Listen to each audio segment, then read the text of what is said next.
আসসালামু আলাইকুম এভরিওয়ান, কেমন আছেন? আশা করি আল্লাহর রহমতে সবাই ভালো আছেন। আজকে আমরা আলোচনা করব প্রাথমিক বৃত্তি পরীক্ষা 2025 প্রশ্নপত্রের কাঠামো ও নম্বর বিভাজন।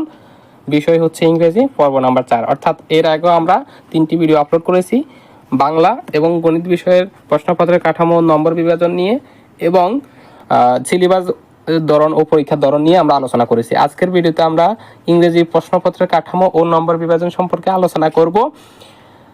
তো সবাই সম্পূর্ণ ভিডিওটি অবশ্যই দেখবেন, তাহলে বুঝতে পারবেন যে প্রাথমিক বৃত্তি পরীক্ষায় ইংরেজি প্রশ্নে কি কি আসতে পারে, কত নং পর্যন্ত আসতে পারে এবং কোন নংয়ের জন্য কত নম্বর করে থাকবে। এবং ভিডিও শেষে একটি ডেমো বা নমুনা প্রশ্ন নিয়ে আমরা আলোচনা করব, সেখান থেকে সম্পূর্ণ ক্লিয়ার হয়ে যাবেন। তাই অবশ্যই পুরো ভিডিওটা দেখতে হবে এবং আমার চ্যানেল যদি নতুন হয়ে থাকেন তাহলে অবশ্যই চ্যানেলটিকে সাবস্ক্রাইব করে দেবেন, পরবর্তী যেন এই ধরনের ভিডিও আপলোড করার সাথে সাথে আপনার কাছে পৌঁছে যায়।